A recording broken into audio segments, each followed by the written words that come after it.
आप सभी को गुड इवनिंग। और सबसे पहले तो आप फटाफट सेशन को लाइक कर दीजिए और इसका लिंक किसी भी एक ग्रुप में जहाँ कहीं भी आप हैं, चाहे वो व्हाट्सएप ग्रुप हो, फेसबुक ग्रुप हो या फिर टेलीग्राम ग्रुप हो, वहाँ पर जल्दी से शेयर कर दीजिए ताकि और भी लोग जुड़ जाए और सेशन और भी ज़्यादा मज़ेदार बन जाए। देखिए, फुल लेंथ प्रैक्टिस सेट लेकर के मैं आपके सामने उपस्थित हूँ। आज हमारा यह छठा फुल लेंथ प्रैक्टिस सेट है। इसमें टोटल 100 प्रश्न है। जिस प्रकार से आपके एग्जाम यानी कि बिहार पुलिस कांस्टेबल के एग्जाम में प्रश्न पूछे जाएंगे, बहुत ही अच्छे लेवल के प्रश्न हैं।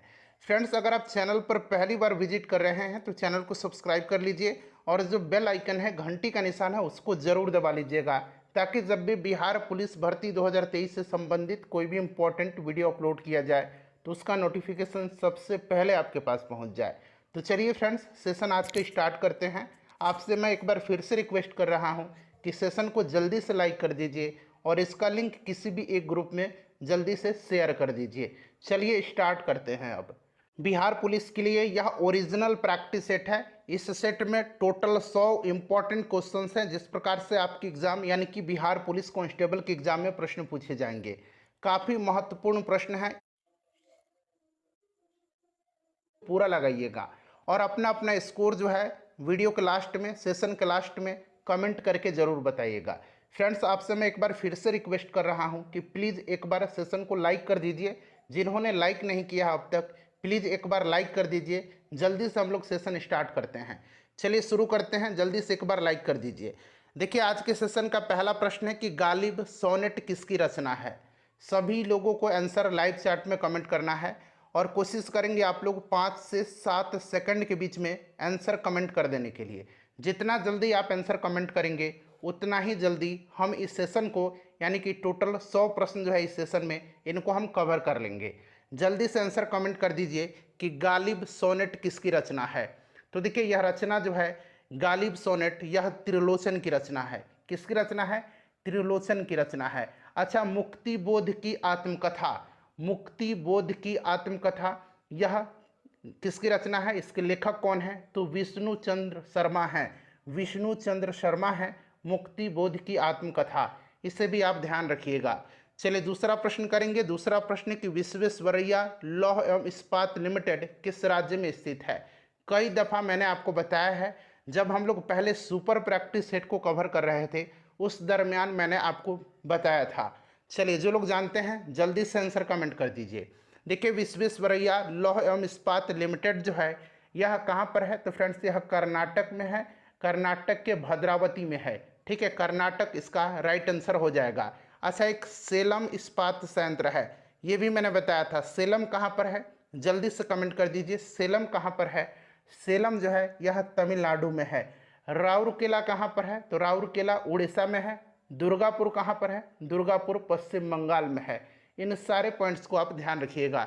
चलिए तीसरा प्रश्न पढ़ेंगे कि निम्नलिखित में से छैले जो छबीला, सब रंग में रंगीला, बड़ा चित्त का अड़ीला कहूँ, देवताओं से न्यारा है, पंक्तियों की रचना करने वाले इसमें से कौन है?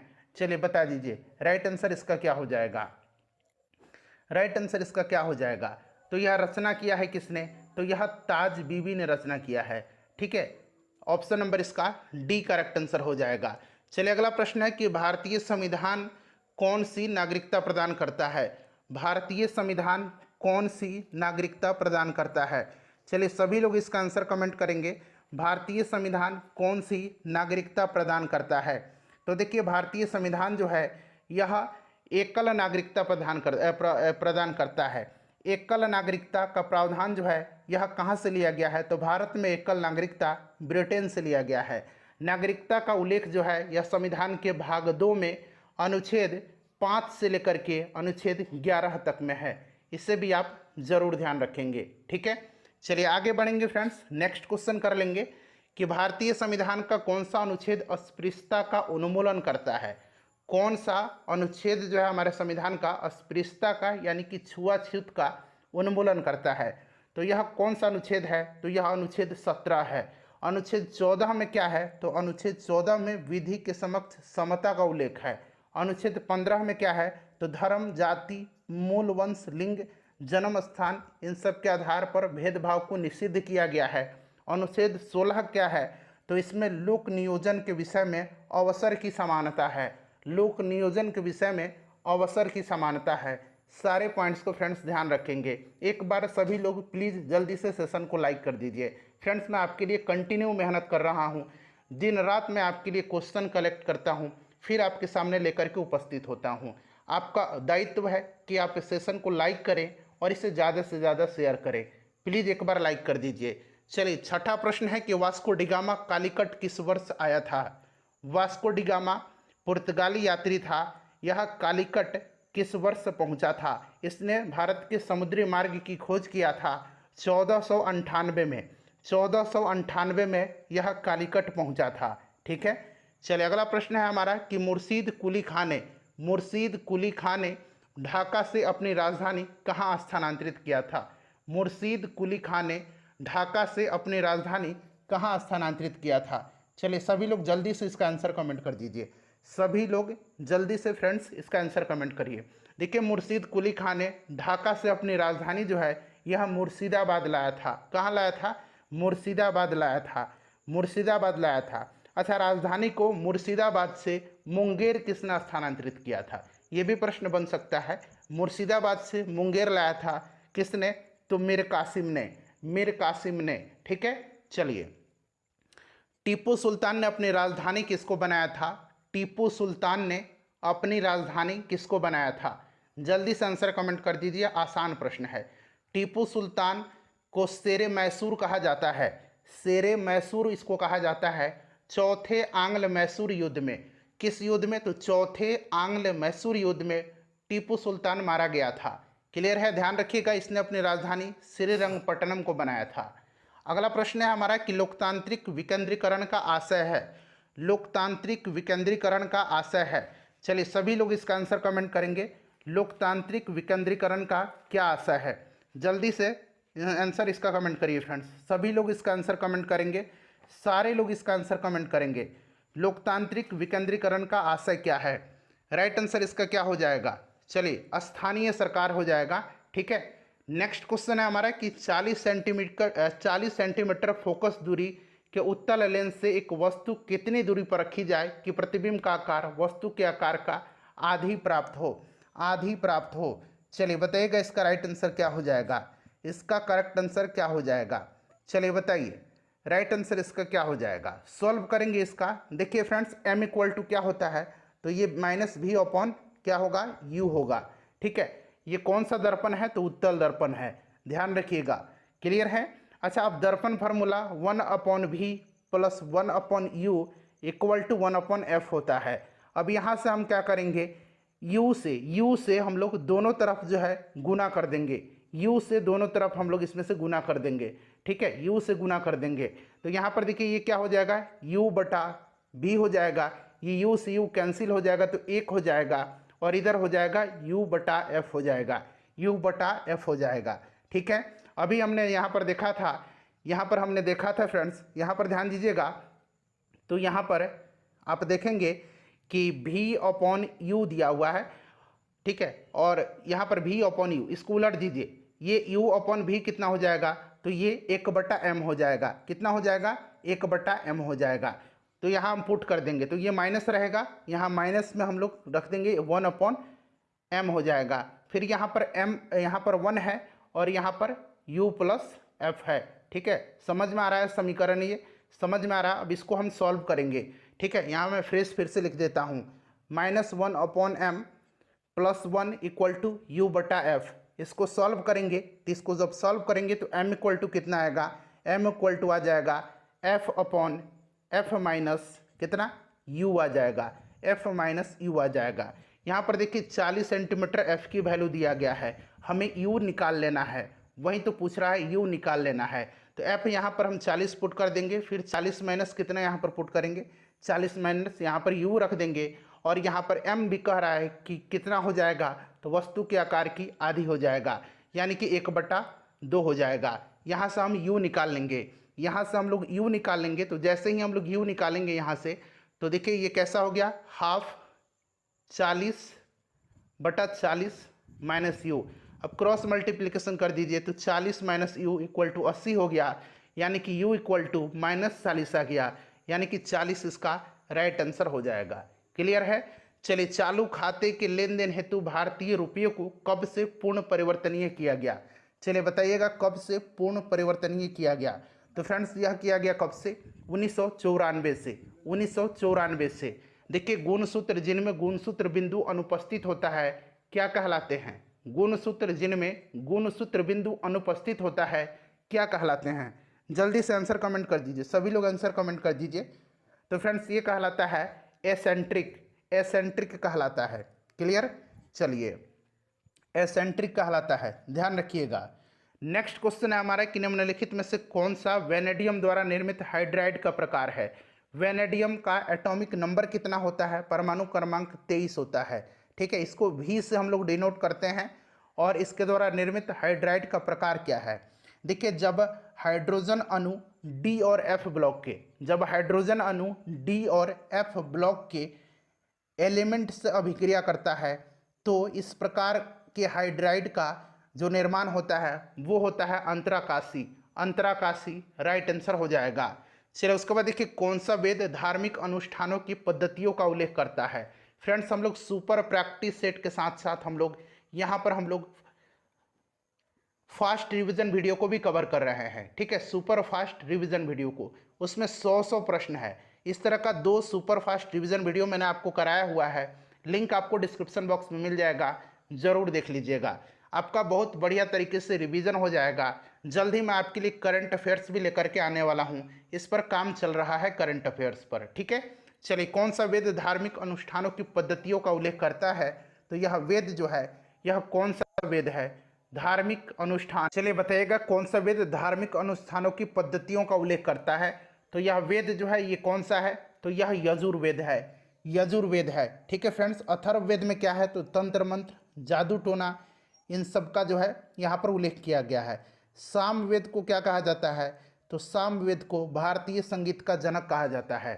चलिए, नेक्स्ट क्वेश्चन है कि एक द्रव की बूंद एवं एक साबुन के बुलबुले की त्रिज्या समान है। यदि द्रव की बूंद में दाब आधिक्य का मान P1 तथा साबुन के बुलबुले में दाब आधिक्य का मान P हो, P2 हो तो देखिए, इस तरह के प्रश्न आप क्या रखेंगे? इसको डायरेक्टली आप याद रखेंगे। यह होता है आपका 2P1 equal to P2। 2P1 यानी कि यह आपका द्रव की बूंद का दाब आधिक्य इक्वल टू, ठीक है, 2P1 इक्वल टू P2, यानी कि साबुन के बुलबुले में दाब आधिक्य का मान P2। ठीक है। चलिए, नेक्स्ट क्वेश्चन है हमारा, अगला प्रश्न कर लेंगे। किस समिति ने पंचायती राज चुनाव में राजनीतिक दलों की सहभागिता की अनुशंसा किया था? कौन सी यह समिति है? तो यह समिति कौन सी है? तो यह समिति अशोक मेहता समिति है। कौन सी समिति है फ्रेंड्स? अशोक मेहता समिति है। 1977 में जो है इसे नियुक्त किया गया था और इसने जो है द्विस्तरीय पंचायती राज व्यवस्था की सिफारिश किया था। द्विस्तरीय। ठीक है। और देखिए, इसी कमेटी ने सुझाव दिया कि पंचायती राज चुनावों में सभी स्तरों पर राजनीतिक दलों की आधिकारिक भागीदारी होनी चाहिए। Option number C correct answer हो जाएगा। भारत दुर्दशा और अंधेर नगरी दोनों नाटक किसके हैं? बताइए, भारत दुर्दशा और अंधेर नगरी, यह नाटक किसके हैं? तो यह नाटक भारतेंदु हरिश्चंद्र के हैं। भारतेंदु हरिश्चंद्र के। जिंदगी नामा उपन्यास के रचयिता कौन है? बताइए, जिंदगी नामा के। तो जिंदगी नामा के रचयिता जो हैं, इसे रचित जो है किसने किया है? तो यह कृष्णा सोबती हैं। कृष्णा सोबती को 2017 में ज्ञानपीठ पुरस्कार से भी सम्मानित किया जा चुका है, ध्यान रखिएगा। ठीक है। चलिए, यदि सरल रेखीय पूर्ति वक्र का क्षैतिज अक्ष पर अंतःचाप ऋणात्मक हो, ध्यान से पढ़िए प्रश्न को। यदि सरल रेखीय पूर्ति वक्र का क्षैतिज अक्ष पर अंतःचाप ऋणात्मक हो तो पूर्ति की लोच का मान होगा। बिहार पुलिस में इस तरह के प्रश्न पूछ लिए जाते हैं, तो इस तरह के प्रश्न को आप स्मरण रखेंगे, याद रखेंगे। इसका करेक्ट आंसर होगा 1 से कम। क्या होगा? 1 से कम होगा। चलिए, नेक्स्ट क्वेश्चन है, निम्नलिखित में से किस रचना ने चंद्रधर शर्मा गुलेरी को एक अलग पहचान दिया था? चंद्रधर शर्मा गुलेरी की रचना इसमें से पूछा जा रहा है। बताइए, राइट आंसर इसका क्या हो जाएगा? तो करेक्ट आंसर इसका हो जाएगा उसने कहा था। उसने कहा था। ठीक है, याद रखिएगा, उसने कहा था। चलिए, अगला प्रश्न है हमारा कि बुक्सा टाइगर रिजर्व किस राज्य में है? बुक्सा टाइगर रिजर्व जो है यह किस राज्य में है? चलिए जल्दी से इसका आंसर सभी लोग कमेंट कर देंगे। बुक्सा टाइगर रिजर्व जो है यह किस राज्य में है? चलिए बताइए, बुक्सा टाइगर रिजर्व जो है यह किस राज्य में है? तो बुक्सा जो है यह पश्चिम बंगाल में है। ठीक है, कहाँ पर है? पश्चिम बंगाल में है। ध्यान रखिएगा, पश्चिम बंगाल में। करेक्ट आंसर ऑप्शन ए हो जाएगा। ठीक है, चलिए भारतीय संविधान में समस्त कार्यपालिका शक्तियाँ किसमें निहित है? भारतीय संविधान में समस्त कार्यपालिका शक्तियाँ जो है यह किसमें निहित है? तो फ्रेंड्स यह राष्ट्रपति में निहित होती है। अनुच्छेद 53 आपको याद होगा, इसमें कहा गया है कि संघ की कार्यपालिका शक्ति राष्ट्रपति में निहित होगी। राष्ट्रपति राइट आंसर हो जाएगा। प्राक्कलन समिति में कितने सदस्य होते हैं? प्राक्कलन समिति में कितने सदस्य होते हैं? देखिए, प्राक्कलन समिति में केवल और केवल लोकसभा के सदस्य होते हैं। प्राक्कलन समिति में टोटल 30 सदस्य होते हैं और लोक लेखा समिति में 22 सदस्य होते हैं, 15 लोकसभा से और 7 राज्यसभा से। ठीक है, राष्ट्रीय अंतरिम सरकार में रियासतों का विभाग किसे दिया गया था? राष्ट्रीय अंतरिम सरकार में रियासतों का विभाग किसे दिया गया था? तो यह दिया गया था सरदार वल्लभ भाई पटेल को। सरदार वल्लभ भाई पटेल को। चलिए अगला प्रश्न है कि निम्नलिखित में से जनजाति और राज्य की कौन सी जोड़ी सही नहीं है? चलिए बताइए, इसमें से कौन सी जोड़ी सही नहीं है? चलिए जल्दी से इसका आंसर कमेंट कर दीजिएगा, कौन सी जोड़ी इसमें से सही नहीं दिया गया है। तो यहाँ पर ध्यान देंगे फ्रेंड्स, इसमें से जो सही नहीं दिया गया है वो आपसे पूछा जा रहा है। तो इसमें से सही कौन सा नहीं है तो देखेंगे, तो यहाँ पर टोडा जो है यह टोडा जनजाति यह केरल गलत दिया गया है। टोडा तमिलनाडु में, ठीक है, नीलगिरी पहाड़ी के क्षेत्र में पाए जाते हैं।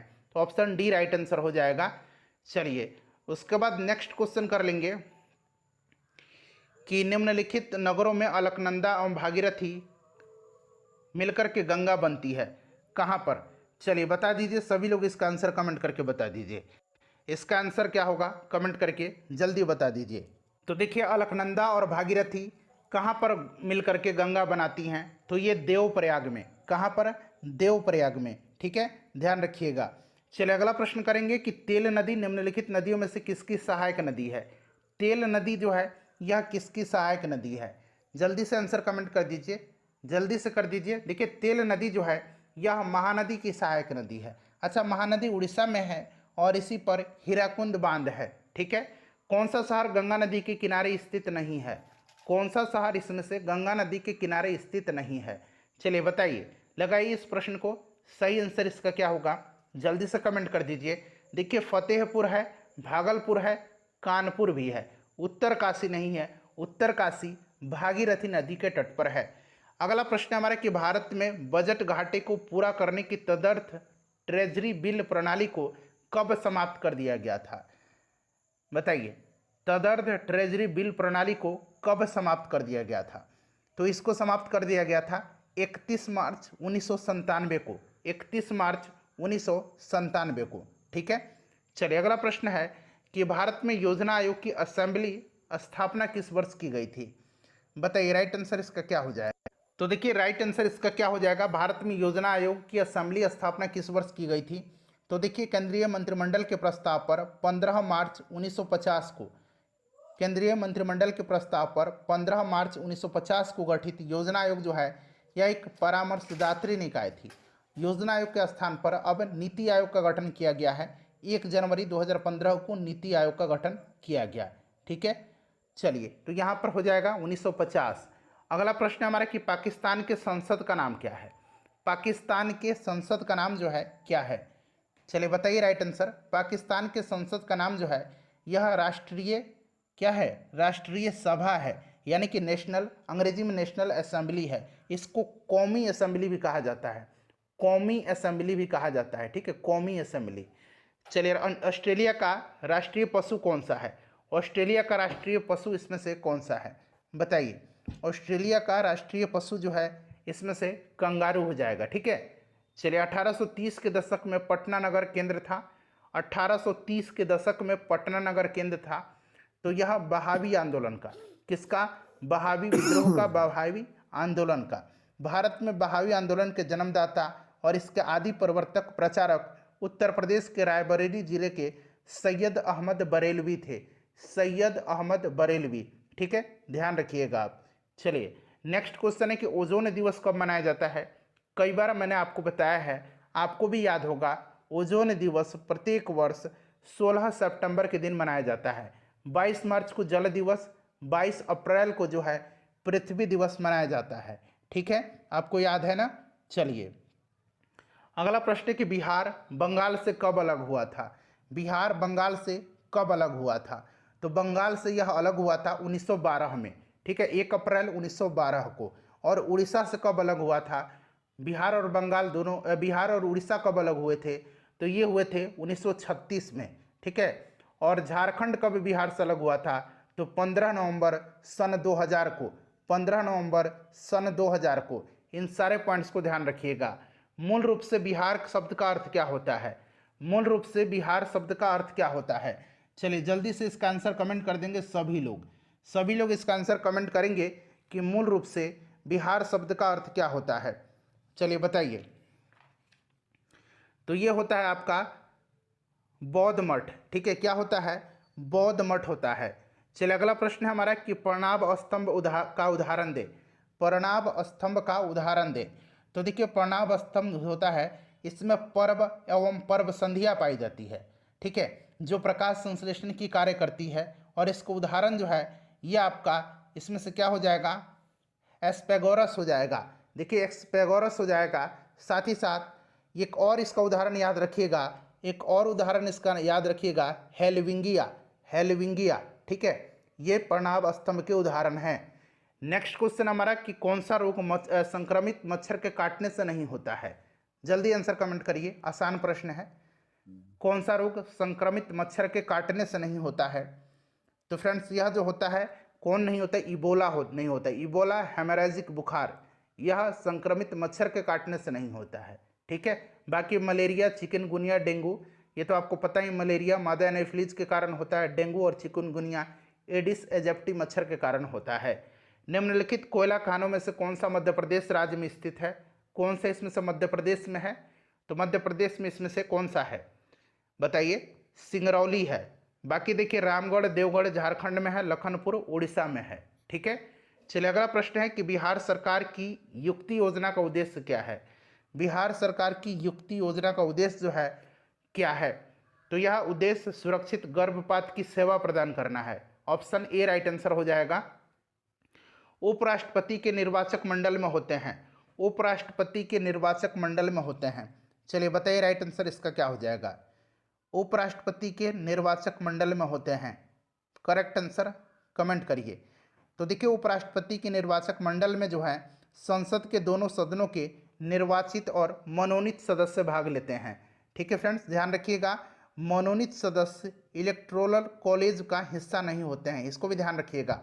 मनोनीत सदस्य जो होते हैं ये इलेक्टोरल कॉलेज का, यहाँ मैं लिख देता हूँ इलेक्टोरल, ठीक है, इलेक्टोरल कॉलेज का हिस्सा नहीं होते। कौन, मनोनीत सदस्य नहीं होते हैं, निर्वाचित होते हैं केवल। चलिए अगला प्रश्न हमारा खाली स्थान है, यहाँ पर भरना है कि ice cold in Delhi, ice bands, खाली स्थान दिया गया है। Minimum temperature below 5 degrees Celsius cold wave to continue. तो ice cold in Delhi, ice winds bring, यहाँ पर हो जाएगा bring minimum temperature below 5 degrees Celsius cold wave to continue, तो यहाँ पर ब्रिंग हो जाएगा। ठीक है, चलिए अगला प्रश्न कर लेंगे कि ऊर्ध्वाधर और क्षैतिज आरक्षण के बीच क्या अंतर है। इस सेंटेंस का आपको अंग्रेजी में ट्रांसलेट करना है। ऊर्ध्वाधर और क्षैतिज आरक्षण के बीच क्या अंतर है, अंग्रेजी में इसका ट्रांसलेशन करना है। करके बताइए, आंसर कमेंट करिए, थोड़ा सा समय लीजिए, आंसर कमेंट करिए। थोड़ा देर मैं वेट कर रहा हूँ ताकि सभी लोग आंसर कमेंट कर दें। ऊर्ध्वाधर और क्षैतिज आरक्षण के बीच क्या अंतर है, ट्रांसलेट इनटू इंग्लिश। तो ये होगा what is the difference between vertical and horizontal reservation. ठीक है, वर्टिकल एंड हॉरिजॉन्टल रिजर्वेशन। चलिए भारतीय संविधान का कौन सा मूल अधिकार में दुर्व्यवहार को निषिद्ध करता है। तो दुर्व्यवहार को निषिद्ध करता है, मानव व्यापार, दुर्व्यवहार, बलात् श्रम को निषिद्ध करता है। यह शोषण के विरुद्ध अधिकार है जो आर्टिकल 23 में है और 24 में है। 24 में 14 साल से जो कम बच्चे हैं उनको किसी भी जोखिम भरे कार्यों में नहीं लगाया जा सकता है। ऐसा कहा गया है। चलिए उसके बाद देखिएगा कि पारा यौगिक युक्त औद्योगिक कचरे के द्वारा प्रदूषित मछलियां खाने से कौन सा रोग होता है, कौन सा रोग होता है। चलिए बताएंगे इसका राइट आंसर क्या हो जाएगा। सभी लोग इसका आंसर कमेंट करेंगे, इसका करेक्ट आंसर क्या हो जाएगा। चलिए मैं वेट कर रहा हूं ताकि सभी लोग इसका आंसर कमेंट कर दें। बताइए इसका राइट आंसर क्या हो जाएगा। तो देखिए फ्रेंड्स, इसका जो करेक्ट आंसर हो जाएगा ये मिनी माता रोग होता है। ठीक है, पारे की अधिकता के कारण मिनी माता होता है। चलिए इटाई रोग कैडमियम के कारण होता है। फॉस्फोरस निम्न में से किसमें विलय होता है, फॉस्फोरस निम्न में से किसमें विलय होता है। चलिए आंसर कमेंट करिए इसका। फॉस्फोरस जो है यह विलय होता है किसमें, तो यह कार्बन डाइसल्फाइड में, कार्बन डाइसल्फाइड में विलय होता है। ठीक है, चलिए option number C right answer हो जाएगा। चुंबकीय क्षेत्र की तीव्रता होती है, चुंबकीय क्षेत्र की तीव्रता, इसकी इकाई क्या होती है, ये पूछा गया है। चुंबकीय क्षेत्र की तीव्रता का, एक चुंबकीय क्षेत्र है, इसका यूनिट होता है न्यूटन पर एम्पियर मीटर होता है।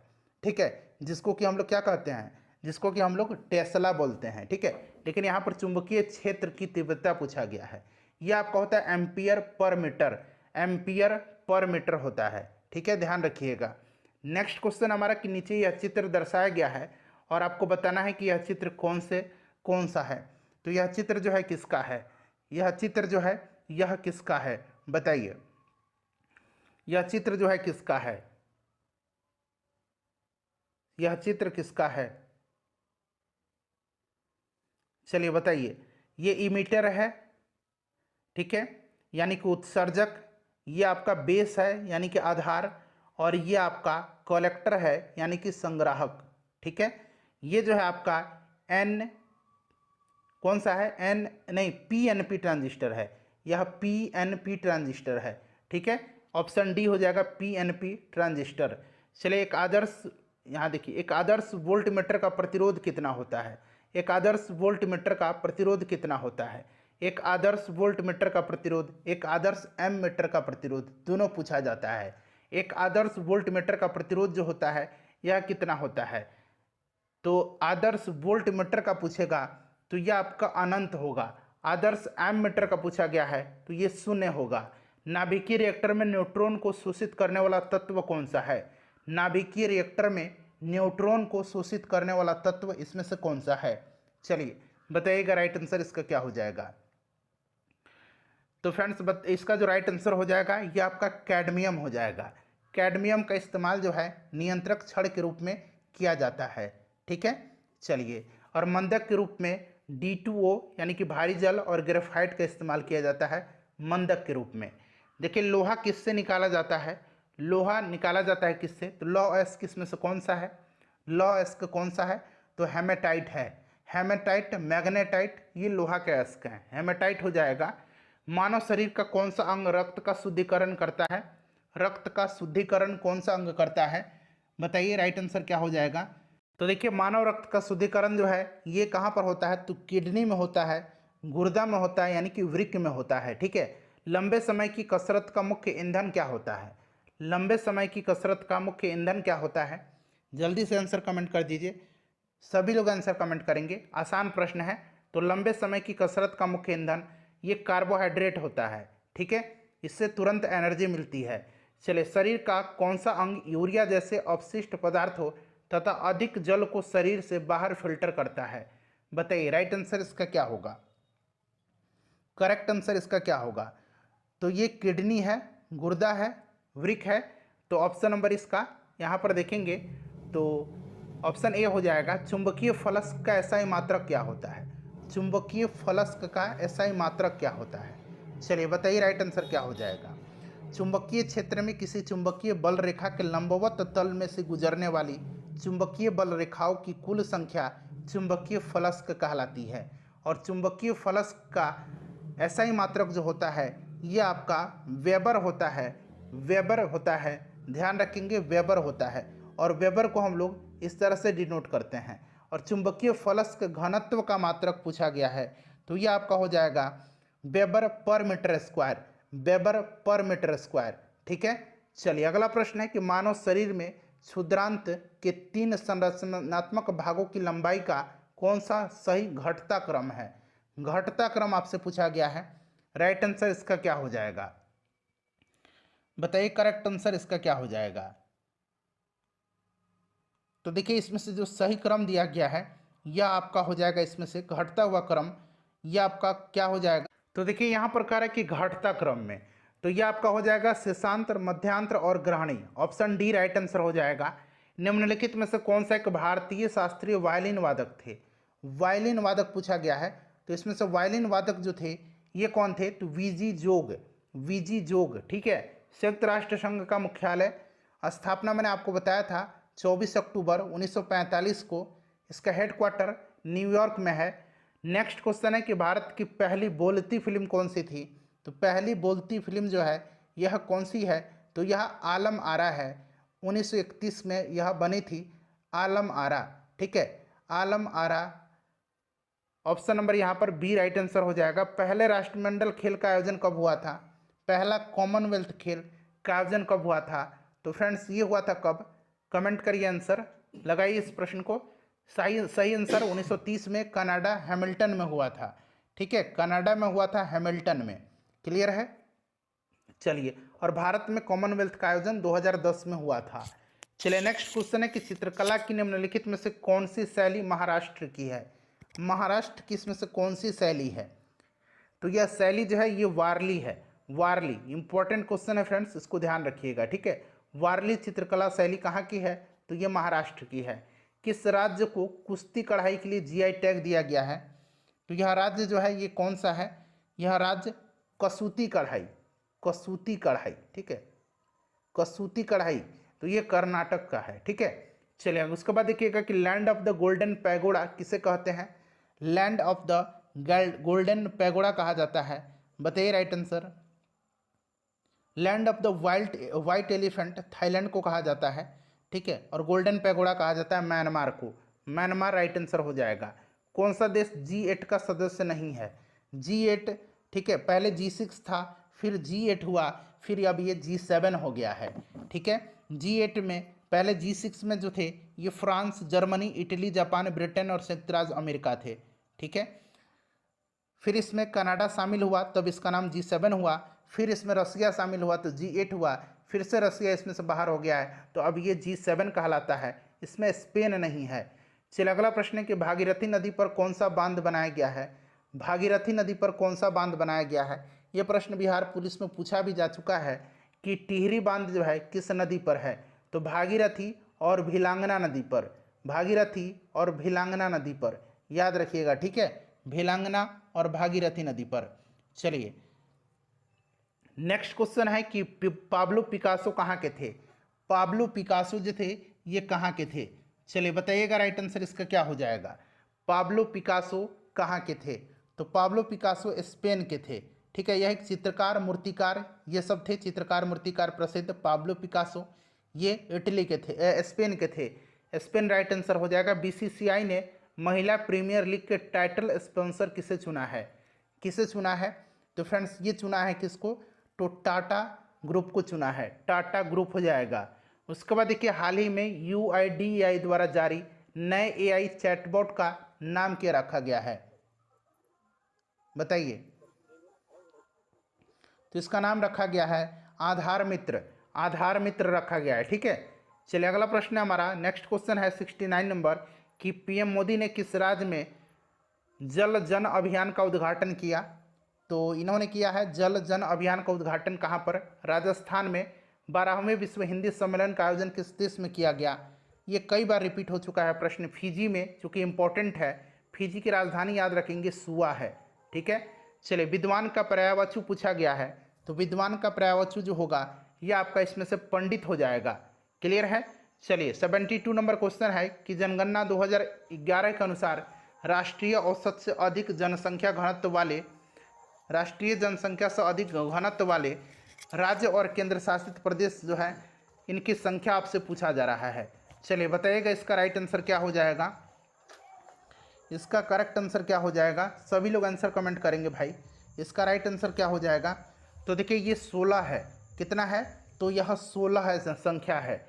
विधान परिषद में कम से कम कितने सदस्य हो सकते हैं, देखिए विधान परिषद की अगर हम बात करें तो विधान परिषद में राज्य विधानसभा की कुल संख्या के 1/3 से अधिक सदस्य नहीं हो सकते हैं, ठीक है, और 40 से कम सदस्य नहीं हो सकते हैं, इसे भी ध्यान रखेंगे।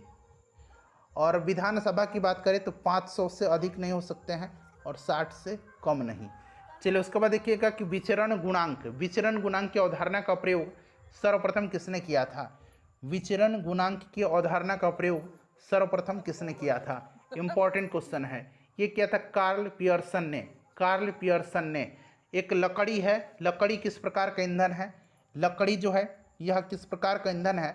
तो यह एक प्राथमिक ईंधन का स्रोत है, प्राथमिक ईंधन का। विनोद कुमार शुक्ल को 1999 का साहित्य अकादमी पुरस्कार उनके किस उपन्यास पर मिला था? विनोद कुमार शुक्ल, उनका उपन्यास याद रखेंगे, इसका नाम है क्या? तो दीवार में एक खिड़की रहती है। चलिए आईएफएससी कोड में कितने अंक होते हैं? बैंक का जो आईएफएससी कोड होता है उसमें कितने अंक होते हैं? चलिए बताइएगा। आईएफएससी कोड में जो है 11 अंक होते हैं, 11 राइट आंसर हो जाएगा। It is raining cats and dogs, ये आपका इडियम फ्रेज है, इसका मतलब तो देखिए friends, it is raining cats and dogs का मतलब होता है मूसलाधार बारिश, यानी कि इट इज़ रेनिंग ट्रेमेंडसली, ठीक है। चलिए नेक्स्ट क्वेश्चन है कि किस कहानी में लहना सिंह प्रमुख पात्र था? चलिए बताइएगा। तो ये चंद्रधर शर्मा गुलेरी की रचना है, उसने कहा था इसी का प्रमुख पात्र लहना सिंह था, ठीक है, लहना सिंह, ध्यान रखिएगा, उसने कहा था। Option A.